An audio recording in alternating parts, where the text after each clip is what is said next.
السلام عليكم ورحمة الله وبركاته. اللهم صل وسلم وزد وبارك على سيدنا محمد. أهلا بيكم في حكاية كروشيه، يا رب تكونوا بخير. النهاردة يوم مميز، النهاردة يوم مش عادي. حكايتنا النهاردة مميزة. النهاردة 21 مارس اللي هو عيد الأم. أنا حابب من خلال قناة حكاية كروشيه أقول لست الحبايب أمي، وأقول لكل أم موجودة في الدنيا: كل سنة وانت طيبة يا ست الكل. ربنا يديمك في حياة أولادك ويحفظك ليهم ويبارك لك فيهم وتشوفيهم أحسن ناس، اللهم آمين. ربنا يبارك في كل أم ويديها الصحة ويحفظها لولادها، اللهم آمين. فكرة الفيديو بتاع النهاردة اللي قالت لي نعملهم هي ست الحبايب.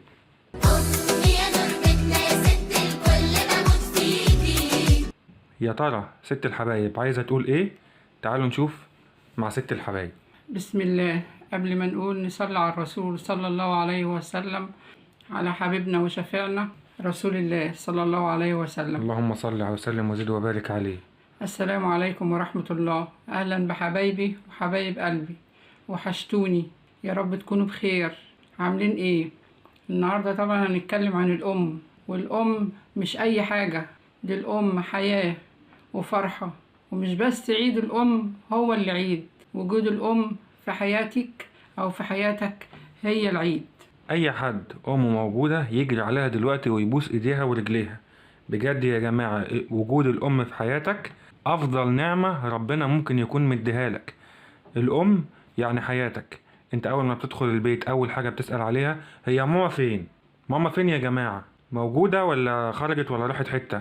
ماما فين؟ دايما كلنا أول ما بنخش البيت بنسأل على ماما. ربنا يبارك فيها ويحفظها لنا يا رب. وجود الأم في حياتك نعمة لازم تشكر ربنا عليها ليل ونهار. ما بيحسش بقيمة الأم غير اللي بيفقدها. بعد ما الأم بتتوفى ابنها بيحزن عليها ويقول أنا ملحقتش أقعد معاها. انت ربنا مديك نعمة، غيرك بيتمنى ان هو يقعد مع أمه لحظة. لازم تحافظ على النعمة دي وتشكر ربنا عليها، وتبوس رجل أمك كل يوم على إنها موجودة في حياتك. ربنا يحفظ أمهاتكم ويحفظ لي أم ست الحبايب ويطول لي في عمرها ويبارك لي فيها، اللهم آمين. اللي أم موجودة يا جماعة يبوس إيديها ويعيش تحت رجليها، عشان دي جنتك في الدنيا وفي الآخرة. كفاية لما تدعي لك دعوة من قلبها هتدوم لك وهتقعد لك. وافعل ما شئت كما تدين تدان. والدتك أهم شيء في حياتك. الرسول صلى الله عليه وسلم صلى الله عليه لما وسلم. جاله رجل قال له يا رسول الله من أحق الناس بحسن صحابتي؟ قال أمك. قال ثم من؟ قال أمك. قال ثم من؟ قال أمك. قال ثم من؟ قال أبوك. يعني الأم 3 مرات. احنا بنشوف مهازل على الفيسبوك وعلى السوشيال ميديا، اللي رمي أمه في دار مسنين، اللي رمت أمها في الشارع عشان خاطر جوزها، اللي رمى أمه في الشارع عشان خاطر مراته. معلش سامحوني في الكلمة دي. يتحرق جوزك وتتحرق مراتك اللي انت بسببها رميت امك في الشارع. بكره لما عيالك او عيالك يكبروا هيرموكي في الشارع زي ما انت عملتي في امك. لكن في ناس تانية، حالات تانية انا بشوفها على الفيسبوك عشان ما بقاش بعمم المشكلة، لما جوزها يقول لها يانا يمك تقول له طلقني، او هي تقول له يانا يمك يقول لها انت طالق. الام يا جماعة مفيش نقاش فيها، وأطيعوهم ولو كفار. ما بالك بقى ان امك دي هي اللي بتاكلك وهي اللي بتشربك، او هي اللي بتاكلك وتشربك. هدومك بتلاقيها نظيفه، اوضتك بتلاقيها نظيفه، الحته اللي انت قاعد فيها بتلاقيها نظيفه. لو انت مثلا شاب ولسه ما اتجوزتش، كل ده بفضل ربنا سبحانه وتعالى. ثم امك. وبتدوم عليك البركة بدعوة الأم. البركة اللي انت بتبقى فيها والرضا اللي انت عايشه دوت من دعوة الأم. دعوة الأم بتنجيك من أي شر وبتنجيك من أي شر. فاحفظي أمك.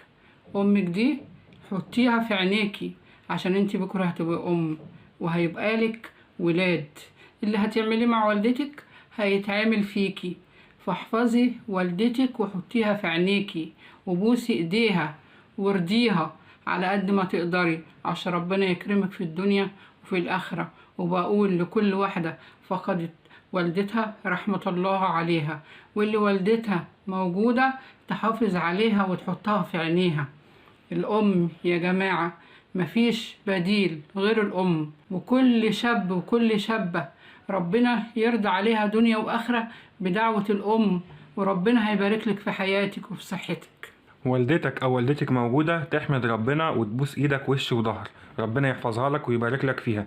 والدتك او والدتك متوفية، ربنا يرحمها ويسكنها الفردوس الاعلى، تقدر ان انت تطلع لها صدقة، تقدر ان انت تقرا لها قرآن، تقدر ان انت تعمل لها خير، صدقة جارية زي كولدير مية، او ان انت تودي سرير في مستشفى.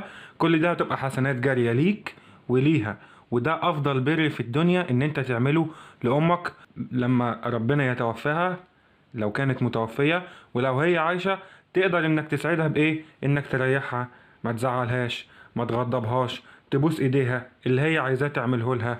الام يا جماعة لما بتكبر الام بتتعب وسنها بيكبر مش بيصغر، لازم نحافظ عليها ونقدر ده. الام لما بتكبر ممكن تطلب منك الطلب بعدها بربع ساعة او ب10 دقايق تطلب منك نفس الطلب تاني. ده مش بايديها، ده بحكم السن وبحكم ان ممكن يكون جالها زهايمر على خفيف او حاجة فبتنسى.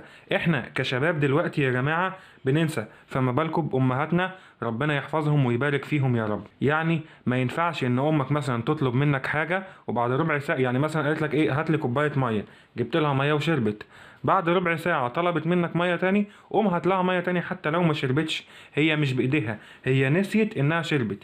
يعني ممكن انت تجيب لها كوباية المية التانية تشربها برضو. يعني امك اللي تقولك عليه تنفذه من غير نقاش، الا في حالة واحدة. يعني انت هتطيع امك في كل حاجة الا لو لا قدر الله ربنا يعزكم، يعني ان هي خلتك تشرك بربنا والعياذ بالله. دي الحالة الوحيدة اللي ما تطيعش ماما فيها. لكن اي حاجة تانية ماما تقولك عليها، ماما بتبقى عايزة مصلحتك، ماما بتبقى حاسة باللي انت مش حاسه. لو مثلا يوم والدتك قالت لك بلاش تنزل النهارده انا قلقان عليك، اسمع كلامها وبلاش تنزل. انا لما كنت في الجامعه كانت والدتي تقول لي ما تنزلش النهارده الدكاتره مش جايين. انا كنت بنزل وكان الدكاتره ما بيجوش فعلا، وكنت بقول يا ريتني سمعت كلامك يا ست الكل. لازم يا جماعه نسمع الكلام اللي بيتقال لنا من امهاتنا، ربنا يحفظهم ويبارك فيهم. وعلشان ما اكونش ان انا بتكلم عن الام بس، الاب برضو يا جماعه دوره مهم جدا في حياتنا. لولا الاب ده انت مش هتلاقي الاكل اللي انت بتاكله، مش هتلاقي الهدوم اللي انت بتلبسها. يعني الاب زيه زي الام بالظبط، بس الام اكتر شوية لان الام بتتعب اكتر من الاب. بس الراجل ده يا جماعة عمود البيت، الراجل الحنين اللي بيقدر الست وبيقدر تعبها وعارف الست بتتعب قد ايه. الراجل دوت طبعا حاجة تانية في البيت. بصوا يا جماعة، لو قلنا ان البيت 4 عمدان، عمود منهم الراجل و3 عمدان منهم الام. انا عايز احكي لكم حكاية بسيطة جدا. انا والدي توفى سنة 2003، كانت والدتي لسه صغيرة، كان اخويا الصغير لسه في اولى ابتدائي، انا كنت في رابعة ابتدائي. والدتي اتعرض عليها الجواز من اكتر من حد وهي رفضت، قالت خلاص انا وهبت نفسي لولادي، احنا 3 رجالة وبنت. الحمد لله علمتنا. اخويا الكبير معاه بكالوريوس نظم ومعلومات، اختي مدرسة ماس، انا معايا ليسانس اداب وتربية قسم اللغة العربية، واخويا معاه بكالوريوس ادارة اعمال. علمتنا كلنا ووصلتنا للجامعات، ربنا يحفظها. نزلت اشتغلت ومش عايز اقولكوا هي عملت ايه علشان تربينا، ربنا يبارك فيها ويحفظها. وانا والدتي دي هي حياتي كلها.